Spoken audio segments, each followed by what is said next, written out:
Ce qui vient de se passer à l'Obra dépasse l'entendement, mais c'est devenu monnaie courante. C'est une habitude.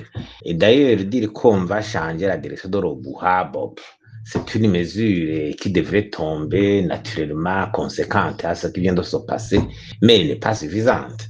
Parce que si les principes ne changent pas, il y a un problème. Parce qu'il y a des raisons structurelles qui expliquent cette multiplication des projets sans fin, des projets qui sont là, qui restent enchantés de façon interminable, alors qu'ils sont en train de bouffer de l'argent et qui causent un préjudice énorme au trésor public.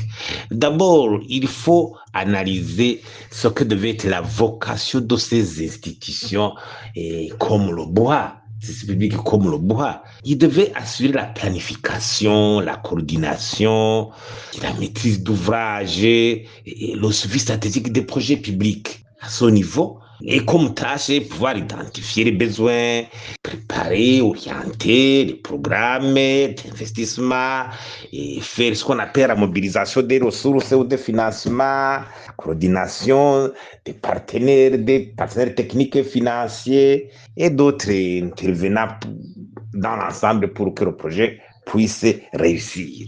Et ce qu'on devrait ne pas permettre, une ligne rouge, c'est qu'une telle institution cumule toutes les fonctions, la planification, l'exécution des travaux, le contrôle, la validation des travaux et en assurer la réception. Si ce cumul est consacré, il ouvre une situation d'opinion sur rue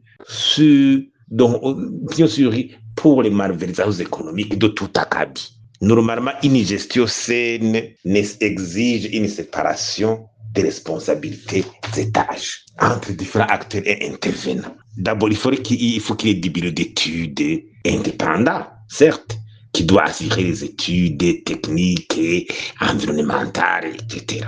Et après, il faut des entreprises privées expérimentées à travers une procédure transparente et régulière d'appel d'offres pour exécuter les projets. Et sur quoi des entreprises strictement privées, expérimentées, qui ont déjà fait preuve d'une expérience avérée, avec des travaux déjà exécutés, qui ont une similarité avec les projets qu'on veut exécuter pour prouver son expérience. Mais aussi, il faut recruter des missions, recruter des bureaux de surveillance. Des bureaux de surveillance pour superviser techniquement, contrôler la qualité des matériaux utilisés, le suivi des délais, la certification de ce qui est en train d'être fait à chaque étape, et alerter s'il y a retard, et justifier pourquoi il y a des retards. Et même ces bureaux de surveillance sont recrutés à travers une concurrence. Ils sont basés sur la paire d'offres. Et il faut qu'il y ait un comité de pilotage, l'orientation stratégique, ce qui est sur l'orientation stratégique, la gestion des risques, garantie de la transparence, la transparence, la redevabilité. Et cette redevabilité aussi invite notamment les actions parlementaires et aussi les audits citoyens.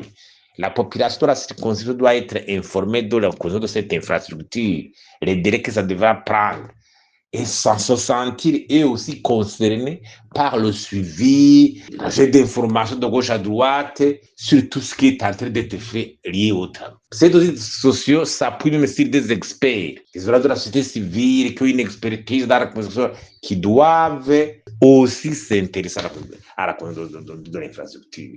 Et dans ce cas, il y a vraiment améliorer de la chose. Mais si ça reste comme c'est aujourd'hui, les choses ne pourront pas avancer. Et encore une fois, ce qui fait le lit de tout ça, c'est l'impunité. On voit d'autres dossiers similaires qui ont été évoqués, dénoncés, cas Domanda, cas Jack, la construction des zones, mais après, aucune enquête crédible n'a été engagée pour que les auteurs de ces infractions de mauvaise gestion soient traduits en justice. L'impunité aussi, c'est quelque chose qui fait proliférer la corruption.